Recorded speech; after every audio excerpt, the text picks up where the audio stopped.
Thanks so much. And morning, everyone. Really great to see you, and nice to be here. I'd just like to give a shout out to the guys who put the new projectors up this week, looking pretty good. And Stephen Marius playing a major role there in making sure that we can see what's going on, and great to take steps forward little by little by little. Lots of things to be done, but great to tick things off the list as well. Those of you that are thinking about that home group event next week, it's a great way, informal way, just to connect with other newish people in the church that kind of also maybe not part of groups, and so really want to lower the barrier as much as possible. And if you kind of interested and just want to meet a few people, everyone will be in a similar position to you. And if you sign up, it really helps us to know kind of how many people to cater for and exactly what we need to do in terms of groups to facilitate those groups. So please won't you put your name down if you intend to come so that we can really serve you well on that day. So this week I'm continuing a series that we started last week about the character of God. And the main scripture that we're looking at, it's a scripture where God is speaking about himself. It happens in a time of Israel's history where they're not at the peak of their spiritual performance. It wasn't like the ideal kind of time, everything going smoothly. It was a little bit problematic. They'd just been worshiping an idol. There's been this confrontation between the people and God. And this question that is asking in everyone's mind, like, what kind of God is this? Who is God, and how will he respond to us imperfect human beings? And in that context, God speaks this scripture in Exodus 34, verse 6 to 7. And he passed in front of Moses, proclaiming, the Lord, the compassionate and gracious God, slow to anger, abounding in love and faithfulness, maintaining love to thousands, and forgiving wickedness, rebellion, and sin. Yet he does not leave the guilty unpunished. He punishes the children and their children for the sin of the parents to the third and fourth generation. Last week we focused on the first word God used to describe himself, compassionate. This week we're focusing on the word gracious. Just taking ourselves step by step through this passage, what has God said about himself? When we think about the word grace, we think about it in terms of the way we use it in our lives today. We think about a person with grace. We can say, well, that person is so gracious. They have an ease about them. They're easy to talk to. There's no kind of edges to their lives. But someone else is like a bull in a china shop. You have a person that's full of grace and a person that is just like chaos. Wherever they go, we use grace in that kind of term. We talk about movement. Someone is gracious in their movement. A dancer, or in the animal world, a cheetah runs with such incredible grace, compared to, a not a dancer like me, or a rhinoceros, or something that doesn't move with grace. It goes, it's going, but there's nothing finesse, no ease to that kind of situation. We use the term grace when we pray, isn't it? Sometimes we say, before a meal, I'm going to say grace. I'm going to pray a blessing over this food. We use that word in so many different ways, but I want to take a look at the scriptures themselves and examine a little bit about how the Bible uses that word, and use those examples to give us some kind of measure, some indication of what it means when God says he's a gracious God. You probably know that the Bibles that we read, English, French, Creole, Afrikaans, whatever Bible you read, is a translation of what was originally written. It was originally written in Hebrew, the Old Testament, Greek and Aramaic, the New Testament. And so we've already got some kind of movement from one language to another. We're interpreting words as we get the Bible and read it and receive it.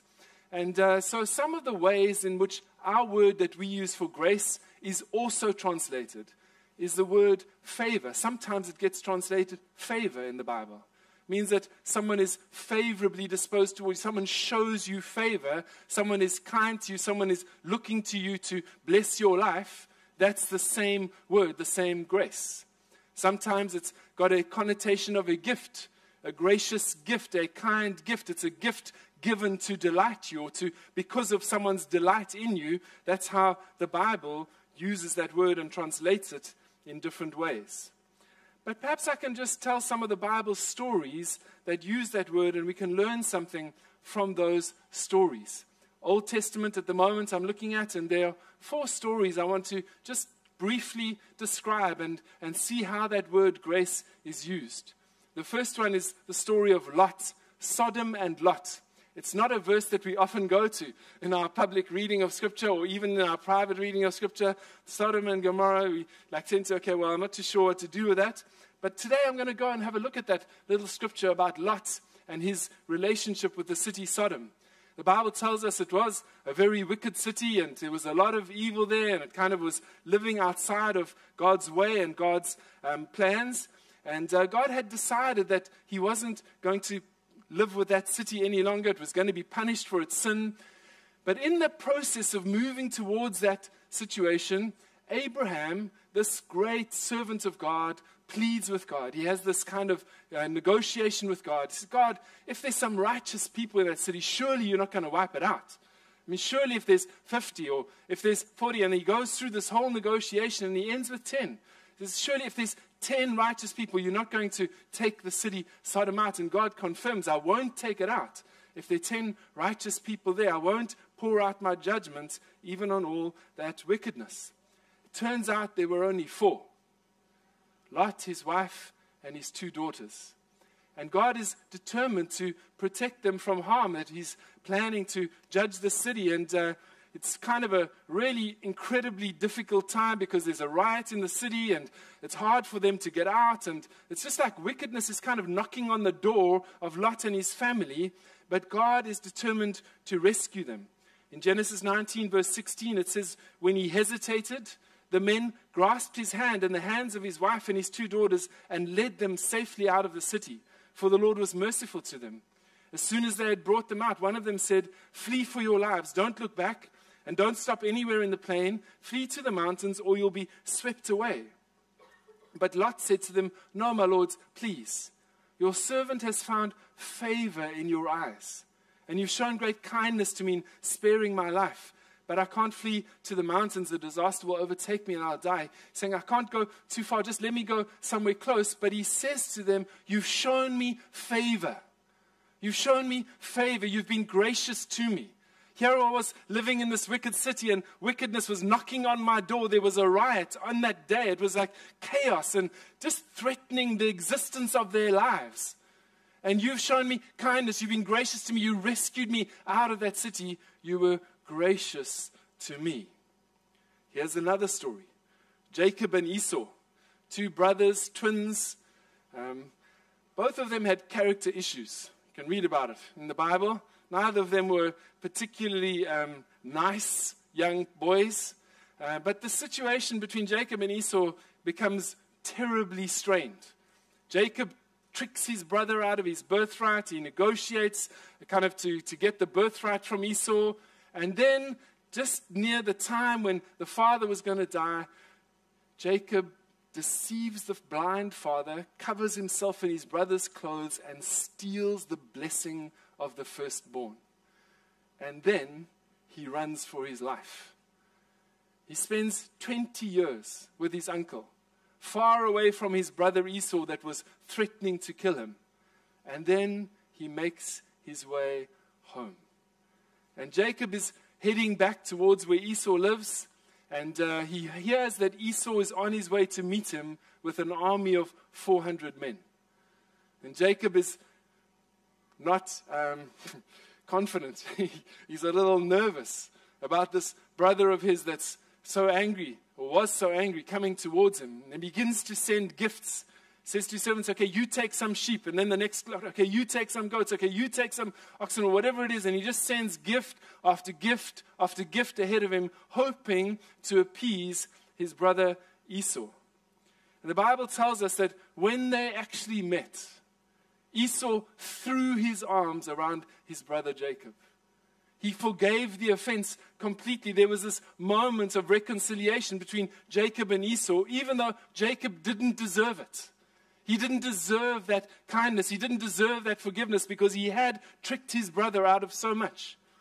Genesis 33 verse 8 tells us, Esau asked, what's the meaning of all these flocks and herds I met? To find favor in your eyes, my lord, he said. But Esau said, I already have plenty, my brother. Keep what you have for yourself. No, please, said Jacob, if I found favor in your eyes, accept this gift from me, for to see your face is like seeing the face of God, now that you've received me favorably. Esau, you've been so gracious to me. You've been so favorable towards me. You've given me such forgiveness for this offense, even though I haven't deserved it. It's like seeing the face of God when I look at your face. So gracious have you been to me. There's another story, Ruth and Boaz. Are you with me? Ruth and Boaz, one of the great love stories of the Bible. You should read it. The story of Ruth, it's just a few chapters long. But Ruth was a foreigner. She was living in Israel as a foreigner. She'd come with her mother-in-law. They'd both lost their husbands. She was destitute. They were both destitute. And she was picking up leftover harvest behind the harvesters in the field. That's what you could do to survive in those days. And so she's walking through the field behind the harvesters, picking up the barley that they've left behind. And it turns out that she's in the field of Boaz. And Boaz takes note of her, and he recognizes who she is and what she's done and how she's caring for her mother-in-law. And he begins to speak to his servants about her. He says, listen, make sure this woman is okay. Don't let her kind of be harmed in any way. Don't let her go to someone else's field. I'm going to make sure there's some food for her at lunchtime, the servants' food. Make sure there's water available for her. Let's look after this woman who's caring for her mother-in-law in this field. And she has this encounter with Boaz. It says in Ruth 2 verse 10, at this she bowed down with her face to the ground. She asked him, why have I found such favor in your eyes, that you notice me a foreigner? Boaz replied, I've been told about what you've done, and goes on to explain all of that. And then verse 13, may I continue to find favor in your eyes, my Lord, she said. You've put me at ease by speaking kindly to your servant, though I do not have the standing of one of your servants. He showed her favor. He was gracious towards her. She was a foreigner. She had no rights. She had no particular way of demanding anything from anybody. She was destitute. She was making ends meet. She was caring for her mother-in-law. But here is a man who showed her favor, was gracious to her. And my last story before I talk about God and his grace is the story of Esther and the king. Another beautiful story in the Old Testament about a Jewish young woman that gets married to the king of Persia. And he doesn't know that she's Jewish, but he delights in his wife Esther. And as time passes, one of the king's officials is an enemy of Israel. He hates the Jews. And he wants to wipe them out of the planet, so he hatches this plan and puts it all in motion, and the Jews are going to be destroyed. And Esther is there in the middle. She's married to the king, but he doesn't know she's a Jew. And she's the one that they are pleading with to plead their case, to get before the king to find deliverance for this problem. And eventually she says, okay, look, I'll go and stand there. I'm not allowed to go unless I'm called into the presence of the king, but I'll go and stand there, and if he invites me in, I'll speak to him about the situation. Quite a brave thing to do, because if he doesn't invite you in, he can send you to the gallows or wherever it is. It's like a life or death moment. But she stands on the outside of the king's kind of court, in the foyer of the court, waiting for him to look at her and decide whether he's going to be gracious to her or not. In Esther 5 verse 2, it says, when he saw Queen Esther standing in the court, he was pleased with her, or she found favor in his eyes. And he held out to her the gold scepter that was in his hand. So Esther approached and touched the tip of the scepter.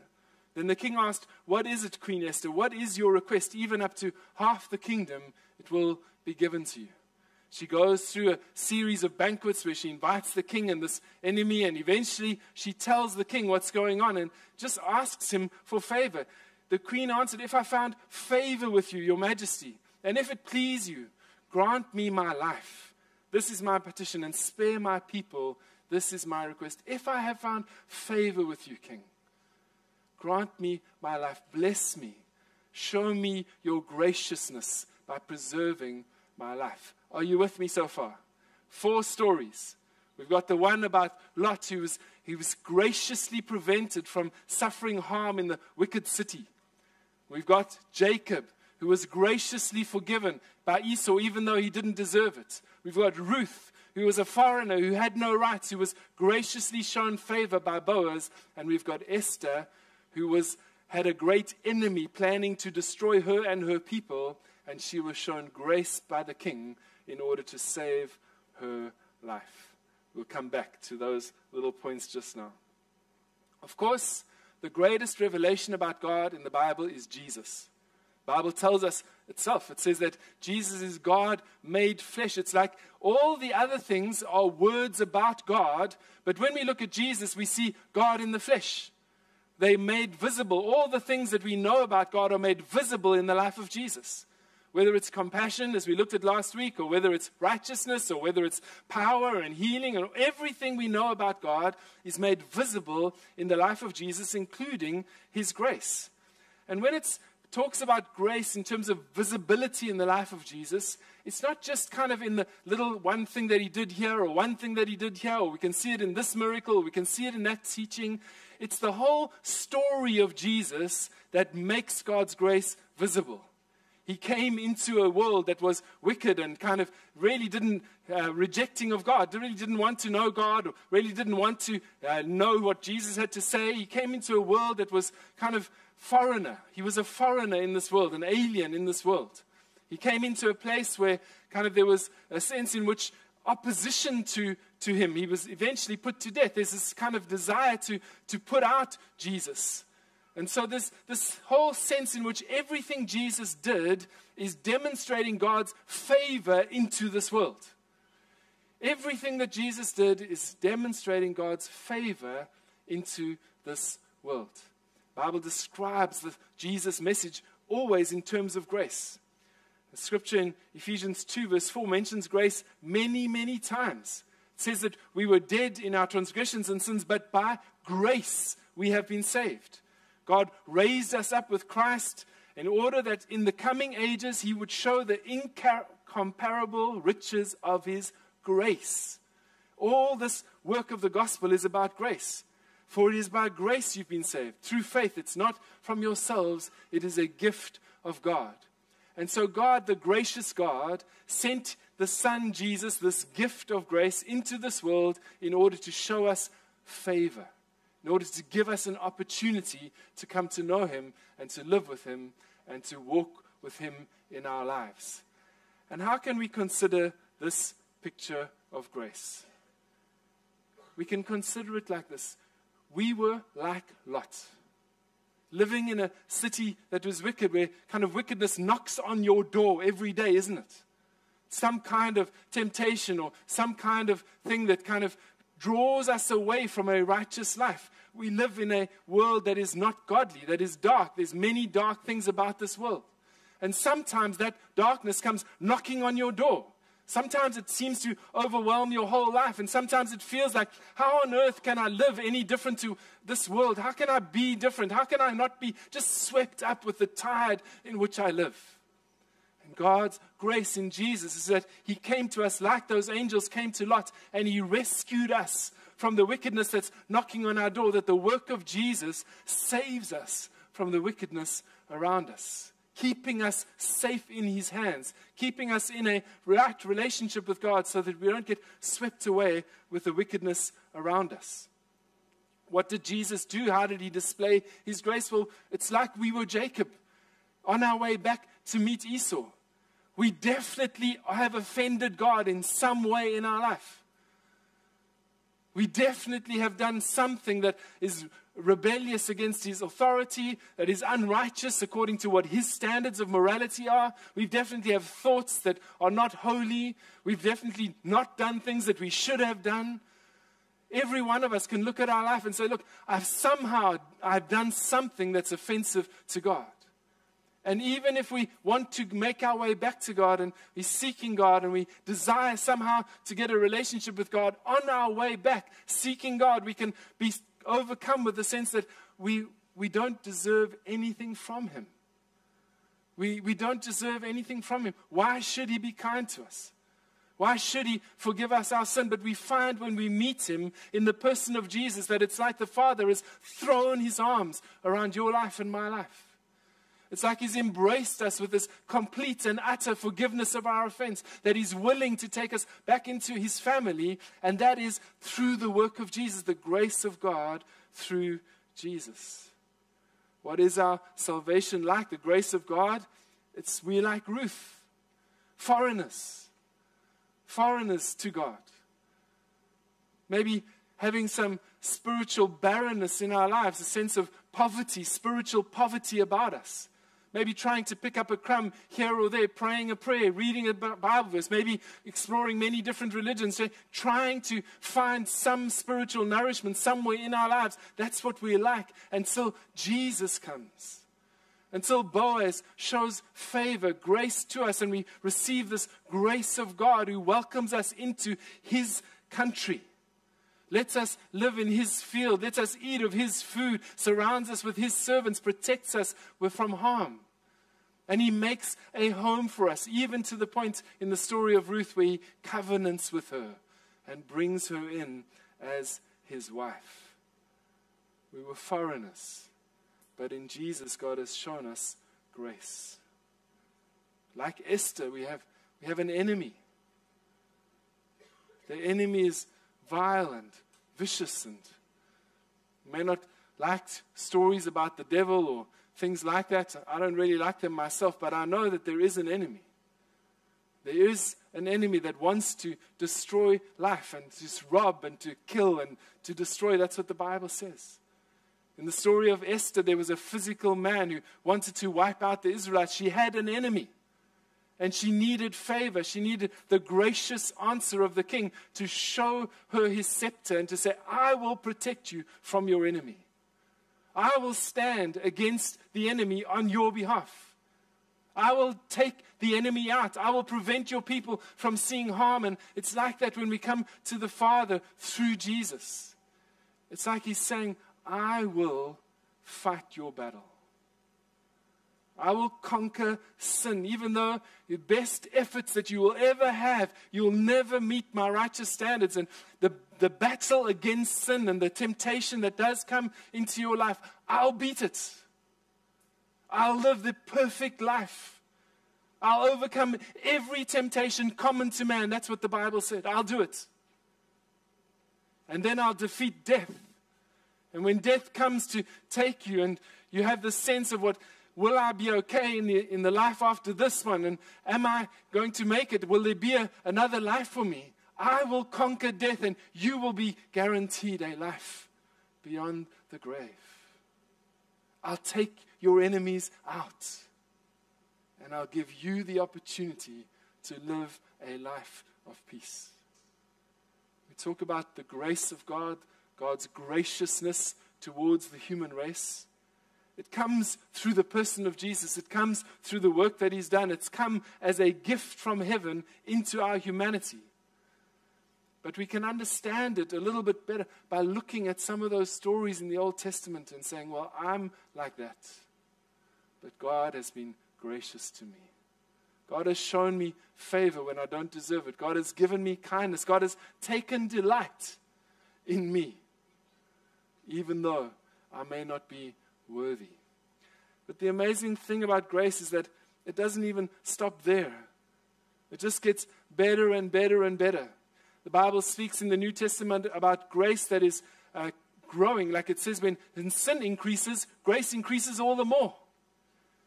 And so the writer to the New Testament church is recognizing that we've got questions, and he's saying, well, some people are going to ask, well, what if I've done something so bad that I feel like God could never forgive me? Or what if I live in so much darkness? The place in which I live is just so dark. How can God ever find me? He says, well, let me tell you about grace. It doesn't matter how big the obstacle is, grace gets even bigger. It never ever runs out. It's never too short to meet the need. Grace is able to meet every need that we have. And it doesn't mean that we respond to grace, okay, thank you, Jesus, now I'll just keep on sinning because, there's grace available. It's not, we're never going to run out. If you've received grace, you'll never think like that. You'll want to honor the one who's given it to you. But there is always sufficient grace for whatever your circumstances may be. I love the New Testament writer Paul, who speaks about his life and the challenges of his life. He says at one stage that he's got a thorn in the flesh. It's like there's something constantly plaguing him. It's constantly bothering him. It's making his life uncomfortable. It's hard to deal with. And he pleaded with God to take it away and to take it away and to take it away. 3 times he pleaded with God, please take away this thorn in my flesh. And God answered him and said, my grace is sufficient for you. My grace is sufficient for you. It doesn't matter what you're walking through in this life. It doesn't matter how challenging it is. It doesn't matter how long that challenge goes on for. Saying the fact that I delight in you, the fact that my favor is upon you, the fact that I've welcomed you into my family and consider you part of my community, the fact that I've blessed you and I take delight in you is enough for you. It's enough for you. When you wake up in the morning and you still have that challenge and that struggle, take hold of this truth. My grace is sufficient for you. It's enough for you. It'll get you through because I love you and I take delight in you.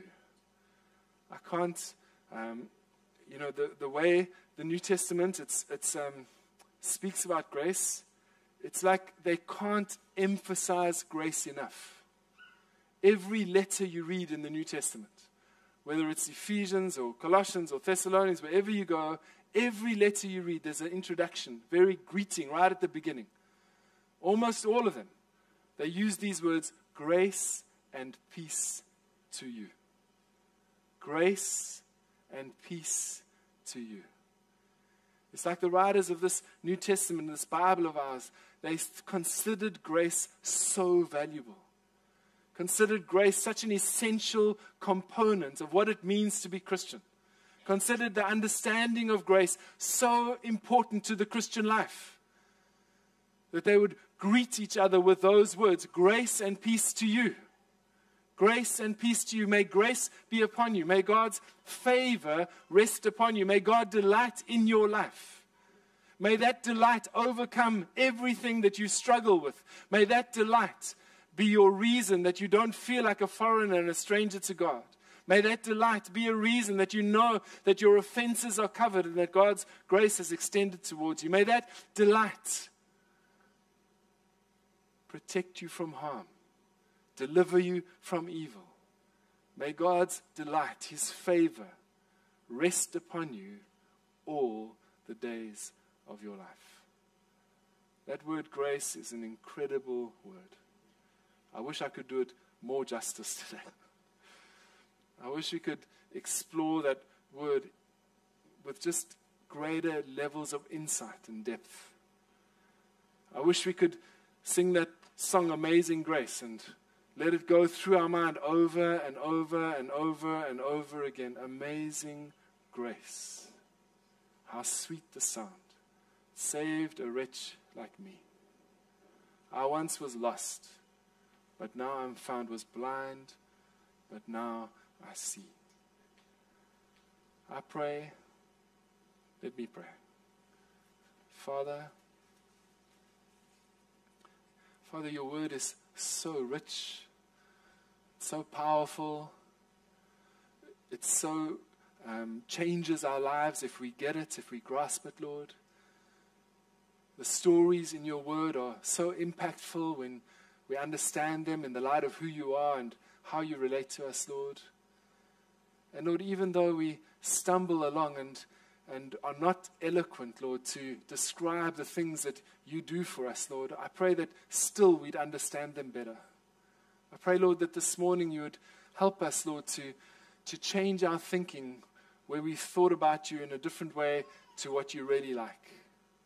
When you said that you're the gracious God, help us to understand what that truly means and to apply it to our lives and to live in the fullness of what that grace means to us, Lord. And Lord, as the New Testament writers would send that greeting to the churches, Lord, we want to receive that greeting for ourselves. May grace and peace rest upon our lives. May grace, Lord, fill us with power to live in spite of the challenges that we face.